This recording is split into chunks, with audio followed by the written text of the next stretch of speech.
आ गया एक नई कहानी लेकर।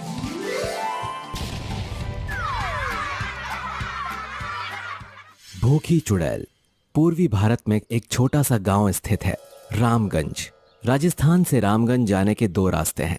एक रास्ता रामगंज 5 घंटे में पहुंचाता था, वहीं दूसरा रास्ता केवल 1 घंटे में पहुंचा सकता था।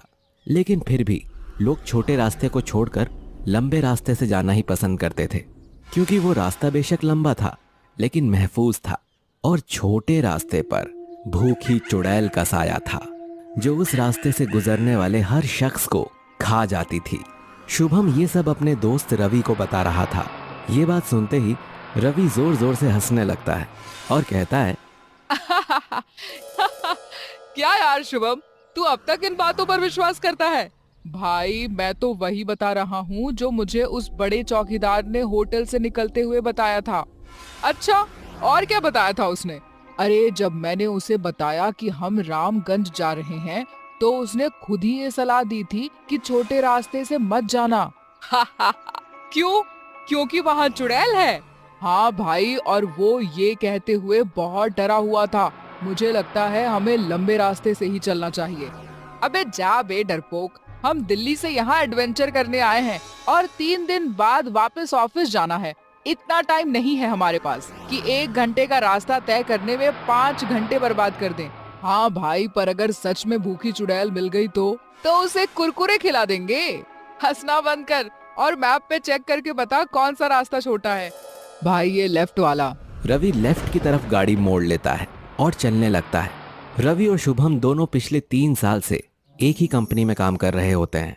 उन दोनों की गहरी दोस्ती होती है।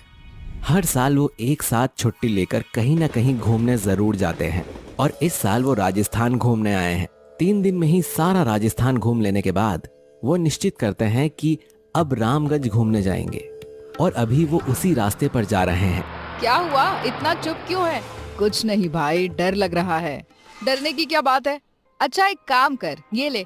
रवि अपने गले से देवी माँ का एक ताबीज निकालकर शुभम को देता है और कहता है, इसे पहन ले। मेरी माँ ने मुझे दिया था और कहा था ये ताबीज काली शक्तियों से महफूज रखेगा तुम्हें हमेशा। शुभम ताबीज लेकर पहन लेता है और तभी अचानक से गाड़ी रुक जाती है। ये क्या हुआ भाई? पता नहीं, देखना पड़ेगा। वो दोनों गाड़ी से उतरते हैं और देखते हैं कि गाड़ी के आगे का टायर पंचर हो चुका है। इसे देखकर रवि कहता है, ओह शिट यार, टायर चेंज करना पड़ेगा। शुभम पीछे डिग्गी से एक्स्ट्रा टायर और स्टेफनी निकाल कर देना जरा। शुभम पीछे की तरफ चला जाता है और कुछ देर तक लौटकर नहीं आता। रवि कहता है, कहाँ चला गया टायर लेने? रवि भी पीछे चला जाता है। वहाँ जाकर वो देखता है कि शुभम चुपचाप जंगल की तरफ मुंह किए खड़ा होता है। उसकी आंखों में एक अजीब सा डर होता है। उसे देखकर पहले तो रवि चौंक जाता है, फिर उसके पास जाकर कहता है, क्या हुआ? शुभम कुछ नहीं कहता, वो बस अपनी उंगली सामने की तरफ उठाता है। रवि उंगली की तरफ देखता है और कहता है, उसके पैर देख जरा। रवि उसके पैरों की तरफ देखता है तो हक्का बक्का रह जाता है। उसके पैर उल्टे थे। वो जैसे ही पीछे हटता है, वो बूढ़ी औरत उसके पास आकर उसका हाथ पकड़ लेती है और उसे अपने कंधे पर बैठाकर जंगल में चली जाती है। ये सब देखकर शुभम बहुत डर जाता है और बेहोश हो जाता है। अगली सुबह जब शुभम की आंख खुलती है तो वो उसी रोड पर पड़ा होता है। वो उठता है, उसका सिर जोर से चकरा रहा होता है। होश में आने के बाद सबसे पहले वो रवि को ढूंढना शुरू करता है, पर रवि कहीं नहीं मिलता। वो कार को देखता है तो चौंक जाता है, क्योंकि कार के दोनों पहिए बिल्कुल ठीक होते हैं। उसी रात की सारी बातें याद आ जाती हैं कि कैसे वो चुड़ैल रवि को ले गई थी। वो किसी तरह अपने दोस्त को वापस लाना चाहता था, पर उसे समझ नहीं आ रहा होता है कि वो क्या करे। तभी उसे वो बूढ़ा चौकीदार याद आता है। शुभम फौरन कार में बैठता है और वापस होटल की तरफ रवाना हो जाता है। करीब 2 घंटे सफर तय करने के बाद वो होटल पहुंच जाता है। वहाँ चौकीदार गेट पर बैठा होता है।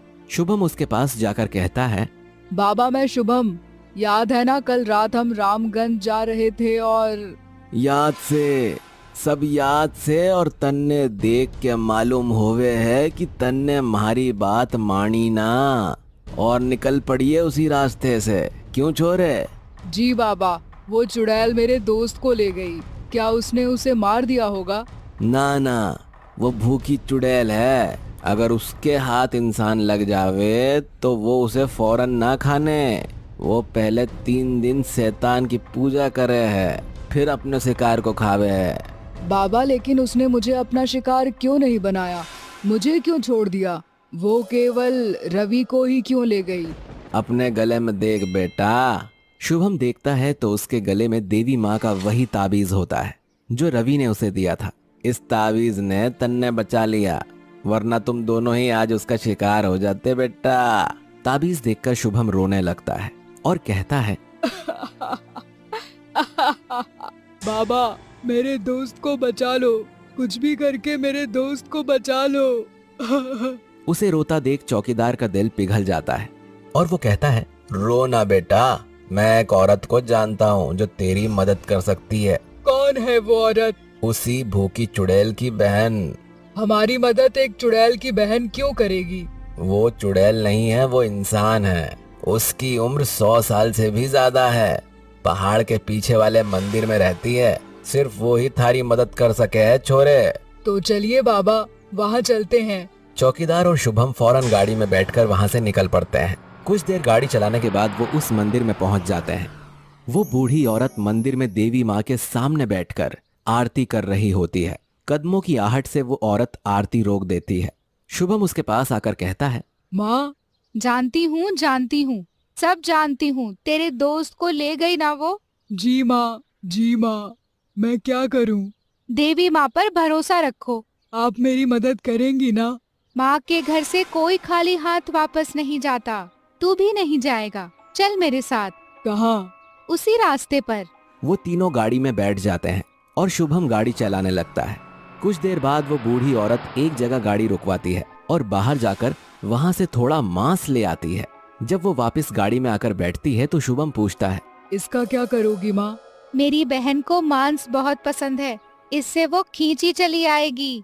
आप इंसान हैं तो आपकी बहन चुड़ैल कैसे?